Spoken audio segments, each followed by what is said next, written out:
महाराष्ट्रातील प्रत्येक बातमी सर्वात पहिल्यांदा तुमच्या मोबाईलवर पोहोचण्यासाठी द महाराष्ट्र न्यूज चॅनलला सबस्क्राईब करा म्हणून कार्यरत आहे।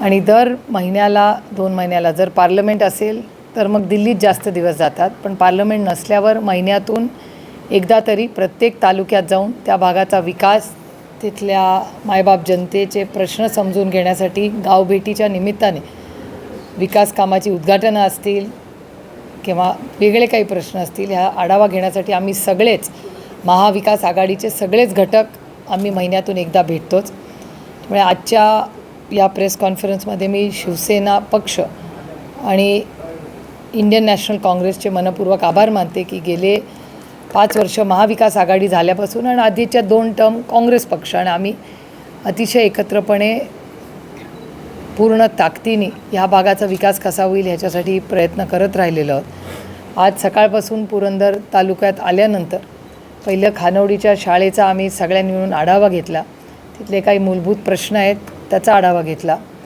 त्यानंतर स्थानिक आमदार आणि मी संपूर्ण तालुक्यामध्ये पाण्याची काय परिस्थिती आहे, काही ठिकाणी जर दुष्काळासारखी परिस्थिती होणार असेल तर टँकरची काय नियोजन करायचं, त्याचा सगळ्याचा आढावा घेऊन कलेक्टर, पालकमंत्री यांच्याकडे जाऊन तालुक्याचा पाण्याचा किंवा विकासाचे जे काही प्रश्न प्रलंबित आहेत त्या सगळ्याचा आम्ही दोघांनी सगळ्याच सहकाऱ्यांच्याबरोबर त्याचाही एक आढावा घेतला।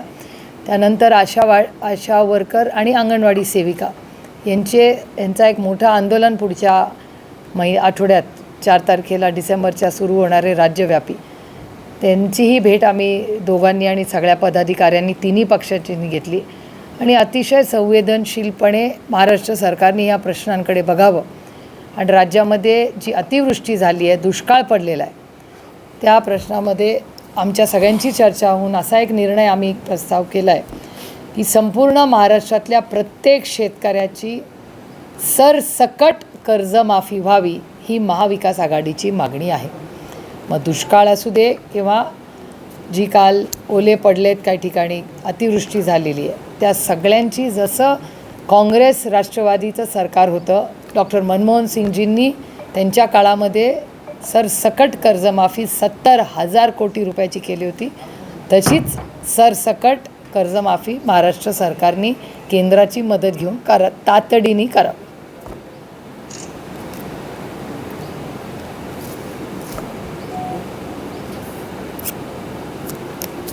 तुम्हाला काय विचारायचं आहे?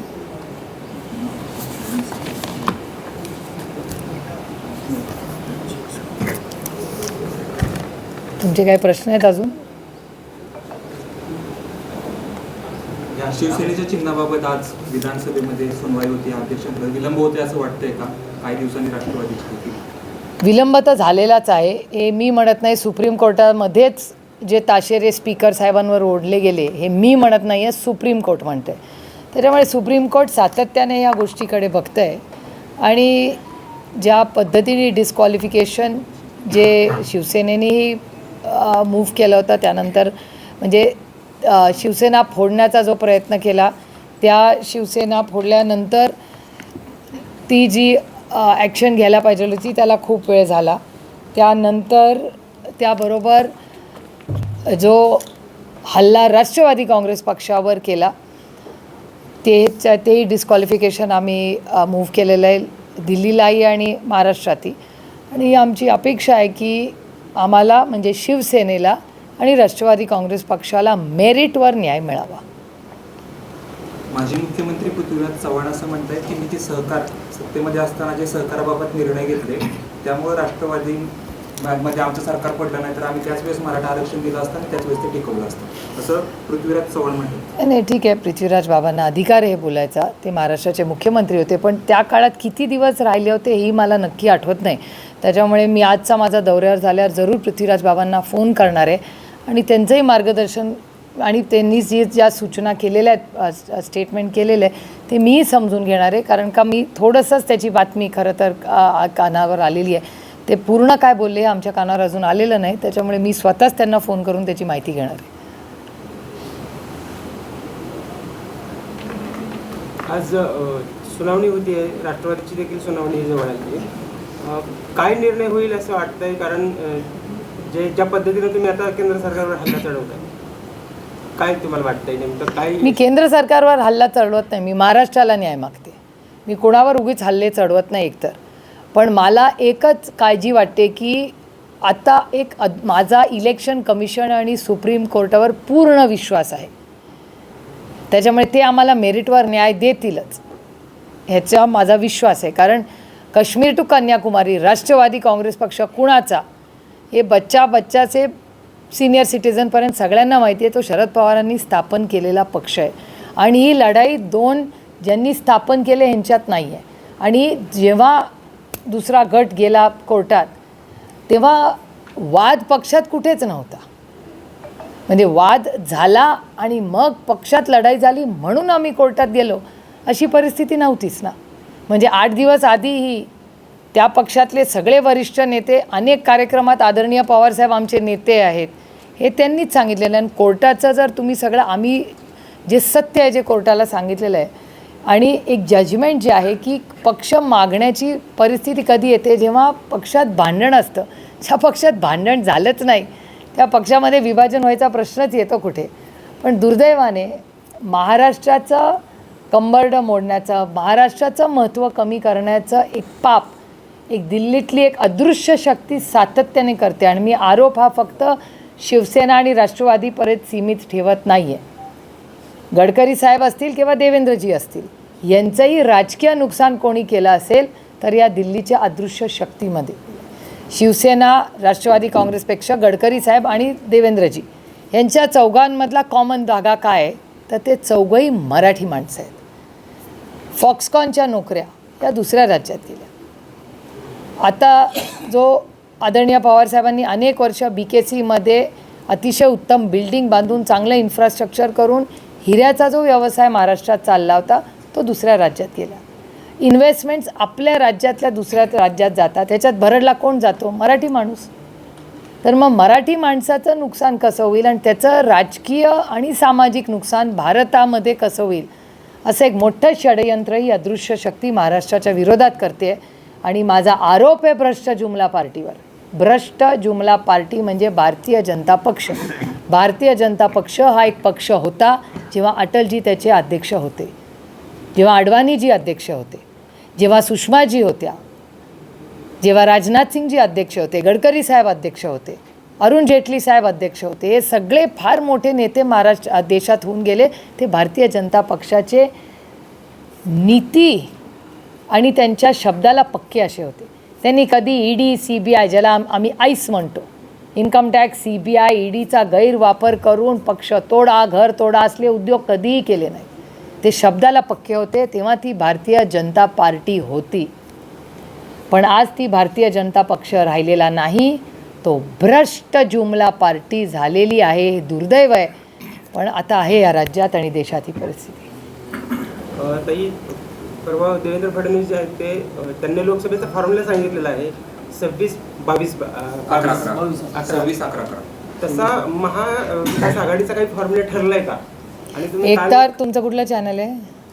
आज तक. करेक्ट. तुमच्या सगळ्यांच्या चॅनलवर मी वेगळ्या मराठी आणि हिंदीमध्ये बातम्या पाहिलेल्या आहेत की आधी एक फॉर्म्युला देवेंद्रजींनी दिला, नंतर तो फॉर्म्युला त्यांनी विड्रॉ केला की असा फॉर्म्युला नाहीच आहे. अदृश्य शक्तीने काय बदलला असेल नंबर तर मला माहिती नाही. पण देवेंद्रजी 22-11-11 म्हणले होते हे तुमच्या चॅनलवर मी पाहिलं आणि तुमच्याच चॅनलवर नंतर आलं की कुठली तरी अदृश्य शक्ती. आता तुम्ही अदृश्य शक्ती वापरला का दुसरा काही शब्द वापरला मला माहिती नाही, पण मला ऐकल्यासारखं वाटतं की एक अदृश्य शक्तीमुळे काहीतरी बदल झाले आणि देवेंद्रजी असं म्हणाले की असा 22-11-11चा फॉर्म्युलाच नाही आहे. त्याच्यामुळे त्यांचा फॉर्म्युला काय आहे मला माहिती नाही, पण दुसऱ्याच्या घरात बघण्यासाठी मला वेळही नसतो आणि मला इंटरेस्टही नाही आहे. महाविकास आघाडीचं नियोजन काय होईल याच्याबद्दल नाना पटोले, आदरणीय पवारसाहेब आणि संजय राऊत हे तिघही वेगवेगळ्या वेळी तुमच्याच चॅनलवर बसलेत. त्याच्यामुळे एकदा काँग्रेस पक्ष या सगळ्या प्रचारातून मोकळा झाला की काँग्रेस पक्ष आणि शिवसेना आणि राष्ट्रवादी काँग्रेस पक्ष हे एकत्र मिळून आमचे सगळे वरिष्ठ नेते तुम्हाला ह्याच्यावर मार्गदर्शन करतील. तुम्ही असं म्हणताय की मला दुसऱ्याच्या घरात बघायला वेळ नाहीये, पण असं 11-11 जागा देतील असं वाटतंय का तुम्हाला भाजप? आता ह्याचं उत्तर भ्रष्ट जुमला पार्टीला विचारायला लागेल ना, कारण का आजकाल पालकमंत्री पण राज्यात कोण होणार, बदली कोणाची कुठे होणार हे अदृश्य शक्ती ठरवते. आधी एक काळ असा होता की शिवसेनेच्या आणि राष्ट्रवादीचा प्रत्येक निर्णय हा महाराष्ट्रात व्हायचा. आता सगळ्यांना दिल्लीवारी करावी लागते. अशी परिस्थिती दुर्दैवाने झालेली आहे. आम्ही अभिमानाने सांगायचो की जेव्हा जेव्हा हिमालयाला गरज पडली तेव्हा हा सह्याद्री हिमालयाच्या मदतीसाठी उभा राहिला आहे, ज्याचा सार्थ अभिमान एक मराठी मुलगी म्हणून मला आहे. आणि या देशाच्या सेवेसाठी मराठी माणूस नेहमी उभा राहिला आहे, ह्याचं आम्हाला कौतुक. आणि आम्ही राहिलंच पाहिजे देशाच्या सेवेसाठी. पण आज तशी परिस्थिती नाही हो. त्या हिमालयाला शिंक आली तरी इथे आमच्या इथल्या लोकांना ताप येतो, अशी परिस्थिती झालेली आहे. पंतप्रधानांना इतर राज्यात प्रचार करायला जायला वेळ आहे, परंतु माझ्या शेतकऱ्यांकडे यायला वेळ नाही, असं उद्धव ठाकरे म्हणतात. खरं आहे, उद्धवजी म्हणतात हे खरं आहे.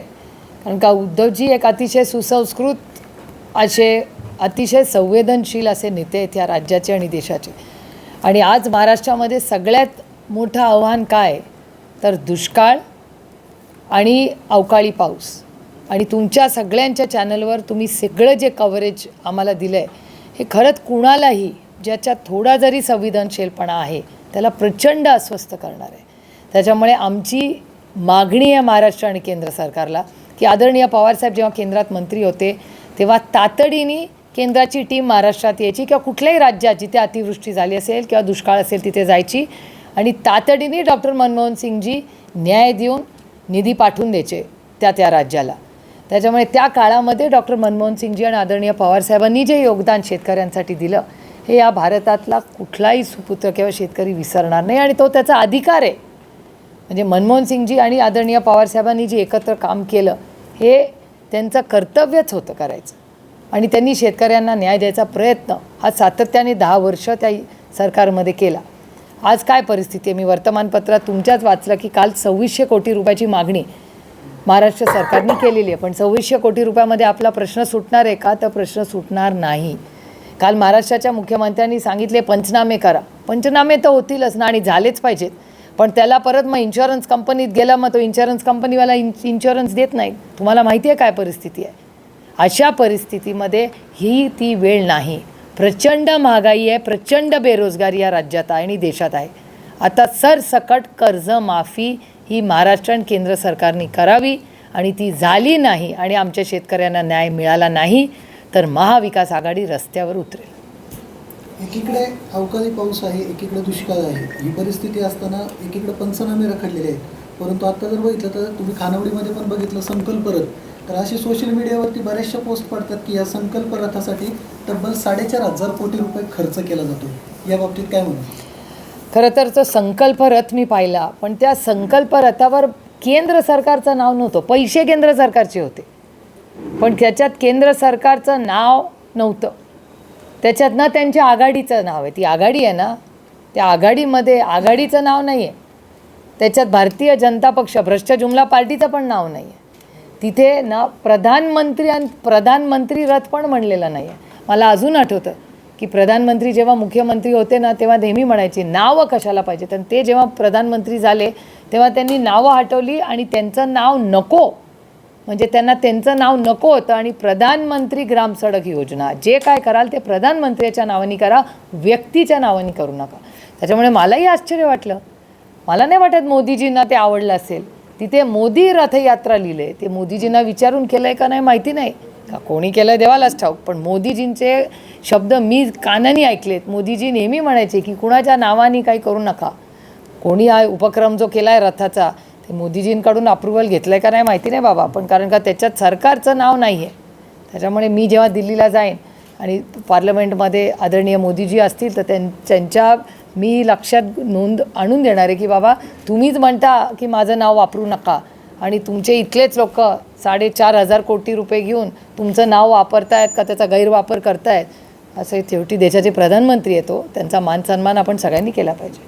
शेतकऱ्याची वादात झाली, तुम्ही तेलंगणाला प्रचारासाठी जाताय असं देवेंद्र फडणवीस उद्धव ठाकरे मुख्यमंत्र्यांना म्हणाले. तुम्हाला देखील असं वाटतंय का मुख्यमंत्र्यांचं राज्याकडे दुर्लक्ष होतं? हो, मला काय आश्चर्य वाटत नाही हो. जेव्हा इथे महाराष्ट्रामध्ये दगडफेक होत होती तेव्हा देवेंद्रजी दुसऱ्या राज्यात प्रचार करत होते. त्याच्यामुळे इलेक्शन लढणे, पक्ष फोडणे, इन्कम टॅक्स, CBI आणि ED हे सोडून त्यांना काही करले नाही. कॉन्ट्रॅक्ट्स पक्ष फोडा, घरं फोडा, ice, income tax, CBI, ED, खलबतं नाही तर कॅबिनेटमध्ये भांडणं. जे संजय राऊतजी जे म्हणतात गँगवॉर चालले आहेत, हे काय खोटं नाही हो, लोकांना आवडलं नाही ते. पण तुमच्याच चॅनलवर, मला कसं माहिती असेल, मी थोडी त्या कॅबिनेट मिटिंगमध्ये बसते, तुमच्या सगळ्यांच्या चॅनलमध्ये सांगितलं जातं आम्हाला की अहो तिथे भांडणं झाली, तिथे मारामाऱ्या होत आहेत. ते आम्ही तर म्हणत नाही, तुमच्याच रिपोर्टिंगमधून येतं आहे ना. त्याच्यामुळे जर शेतकरी, आरक्षणाचा गंभीर विषय, महिला सुरक्षितता, महागाई, बेरोजगारी ह्याच्यावर चर्चा करायला या ट्रिपल इंजिन खोके सरकारला वेळ नाही. पण आपापसात भांडणं करायला वेळ आहे, त्यांना मारामाऱ्या करायला वेळ आहे. आणि जे कॅबिनेटमध्ये बोलायला पाहिजे ते बाहेर बोलतात, मोठ्या मोठ्या सभा घेऊन बोलतात. मग कॅबिनेटमध्ये होतं आहे काय? 200 आमदार येतो त्यांचे, 200 आमदार म्हणजे रामराज्य आलं पाहिजे आत्तापर्यंत. पण तसं होत नाही आहे ना. ह्याच्यात फक्त भरडला जातं आहे सर्वसामान्य मराठी माणूस, महाराष्ट्रात राहणारा मराठी माणूस भरडला जातो आणि राज्याचं नुकसान होतं आहे. हे दुर्दैव आहे आपल्या राज्याचं. अंतर्गत सराटीमध्ये जो दगडफेक झाली त्यामध्ये जे अटक झाली त्यांचं नाव हे राष्ट्रवादी काँग्रेस पक्षाशी आणि माजी आरोग्यमंत्री राजेश टोपे यांच्याशी जोडलं जातं. या बाबतीत काय म्हणणं? शरद पवारांसोबतचा फोटो तुमच्याच सगळ्या चॅनलवर मी पाहिलं, जसा आदरणीय पवारसाहेबांबरोबर फोटो होता तसा भ्रष्ट जुमला पार्टीच्या नेत्यांबरोबर होता, अजित पवार गटाच्या अनेक नेत्यांच्या बरोबर होता, शिंदे गटाबरोबर होता. म्हणजे महाराष्ट्रात जे जे पक्ष आहेत, मनसेचा फक्त मी पाहिलं नाही, मनसे पक्ष सोडून सगळ्या नेत्यांच्या बरोबर ते फोटो मी तिथे पाहिले. आणि एक गोष्ट मी अतिशय प्रांजळपणे नमूद करू इच्छिते की आदरणीय पवारसाहेबांच्या बरोबर फोटो किंवा बातमी लागली तर ती हेडलाईन होणारच ना. त्याच्यामुळे सिलेक्टिव्ह ॲम्निशिया ज्याला म्हणतात, की सिलेक्टिव्हली लोकांना काही विसर पडतो. फक्त पवारसाहेबांचा फोटो, राजेश भैयाचा फोटो सगळ्यांना दिसला, पण भ्रष्ट जुमला पार्टीचे नेते, अजित पवार गटाचे नेते, त्यांच्याबरोबरचे फोटो, तिथे काय झालं ही बातमी लागत नाही ना. कारण का मार्केटमध्ये त्या नाणं एवढं चालत नाही ती बाकीची, त्याच्यामुळे ती हेडलाईन होत नाही. पवारसाहेबांची आणि राजेश भैयाची हेडलाईन होते. महाराष्ट्रामध्ये मराठा आरक्षणाचा मुद्दा पेटलाय, तसंच ओबीसीच्या देखील सभा होत आहेत. 9 तारखेला आपल्याच मतदारसंघामध्ये सभा आहे ओबीसी एल्गार मेळाव्याची. कसं बघता इकडं काय आव्हान? ही लोकशाही आहे. लोकशाहीमध्ये प्रत्येकाला त्याचं भाष्य करायचा आणि सभा घ्यायचा अधिकार आहे. आणि मी लोकशाहीच्या मार्गाने चालणारी मुलगी आहे. त्याच्यामुळे जे संविधान आपल्याला भारतरत्न डॉक्टर बाबासाहेब आंबेडकरांनी दिलं त्याचा मान सन्मान आपण केलाच पाहिजे. पण दुर्दैव आहे की आम्ही समजा रस्त्यावरून लढलो तर मान्य आम्ही विरोधात आहोत, पण जे सत्तेमध्ये गल्लीपासून दिल्लीपर्यंत त्यांची सत्ता आहे, 200 आमदार, 300 खासदार, ते म्हणलं ते कुछ भी कर सकते. आणि आरक्षणाचा विषय सत्तेतल्या लोकांनी सभा घेऊन जर सुटणार असेल तर मी त्याचं स्वागतच करते.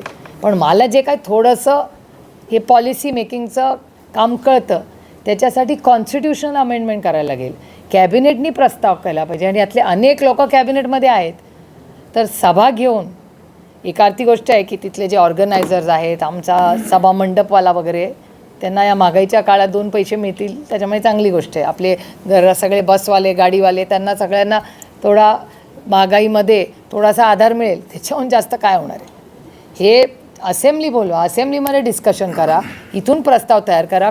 पार्लमेंट आहे 4 तारखेपासून, कॉन्स्टिट्यूशन अमेंडमेंट आम्ही करू. पूर्ण ताकदीने राष्ट्रवादी काँग्रेस पक्ष करेल. मराठा समाज, धनगर समाज, लिंगायत समाज आणि मुस्लिम समाजाच्या आरक्षणासाठी राष्ट्रवादी काँग्रेस पक्ष आणि महाविकास आघाडी पूर्ण ताकदीने आम्ही त्यांच्या सगळ्यांबरोबर आहोत. हे मी अतिशय प्रांजळपणे रोज सांगते. पण महाराष्ट्र सरकारकडून कुठलीही हालचाल होत नाही आहे. आता आमचा खानवडीचाच प्रश्न विचारा. आज महात्मा ज्योतिबा फुले आणि सावित्रीबाई फुलेंच्या नावाने महाविकास आघाडीच्या काळामध्ये सगळ्यांनीच, आज इथे उपस्थित सगळ्यांनी, आमदारांची खूप मेहनत होती, या सगळ्यांनी मिळून आम्ही एक खूप मोठी चांगली शाळा खानवडीला केली. खानवडीच्या शाळेसाठी आम्हाला आता निधी हवा आहे. तर हे ट्रिपल इंजिन खोके सरकार बाकी सगळ्या गोष्टींसाठी त्यांना पैसे आहेत, पण शिक्षणासाठी पैसे नाहीत. आणि खानवडीला आम्हाला एक हॉस्टेल पाहिजे. तिथली स्थानिक मुले खूप सुंदर शाळेत शिकणार आहे. त्या शाळेचा वास्तू ही ह्या आपल्या महात्मा ज्योतिबा फुले आणि सावित्रीबाईंच्या नावाने आहे, त्याला पैसे देत नाही आहेत. आणि आजकाल शिक्षणाची परिस्थिती किती गंभीर झाली आहे बघा, की ह्या राज्याचे शिक्षण मंत्री एक महिला शिक्षिकेला अतिशय चुकीच्या पद्धतीने तिच्याशी बोलतात, तिचा अपमान करतात. त्यामुळे भ्रष्ट जुमला पार्टी ही महिला विरोधी आहेच, पण त्यांचे आज मित्रपक्षही महिला विरोधी झालेत आणि शिक्षकांच्या विरोधात आहे. त्याच्यामुळे माझी नम्र विनंती महाराष्ट्राच्या माननीय मुख्यमंत्र्यांना आहे आणि DCM-1 आणि DCM-2ला आहे की कृपा करा आणि या राज्याच्या महिलांचा आणि शिक्षकांचा मान सन्मान ठेवा आणि तुमच्या मंत्रिमंडळातल्या शिक्षण मंत्र्यांनी त्या महिला शिक्षिकेची माफी मागितली पाहिजे. ही आमची मागणी आहे. ताई, महाराष्ट्र में 2 दिन से बेमौसम बारिश हो रही है. ओली भी कई मराठीचं झालं का सगळं? सोलापूरकरांकडून असा आरोप केला जातो की जे बरडधान्य प्रकल्प होणार होते ते बारामतीकरांनी पळवल्याचा आरोप सोलापूरकरांकडून केला. कोणी केलं सोलापूर? महाराष्ट्र शरद पवार गटाचे प्रशांत बाबर यांनी आरोप केले. कुठला काय केलं आहे? की ॲग्रिकल्चर डेव्हलपमेंट ट्रस्टमध्ये भरडधान्य अन्न प्रक्रिया उद्योग येणार आहे. तर परवा दादांनी प्रेस घेतली, त्याच्यामध्ये त्यांनी असं सांगितलं की अफवा पसरल्यासाठी की सोलापूरचा इकडे येणार आहे. तर दादांनी सांगितलं इथला वेगळा आहे, पण त्यांचं म्हणणं असं आहे की तो इथलाच तिकडे पडतो. माहिती काढून उत्तर देते मी तुम्हाला. मी संध्याकाळपर्यंत तुम्हाला उत्तर देते दोन्हीची माहिती काढून.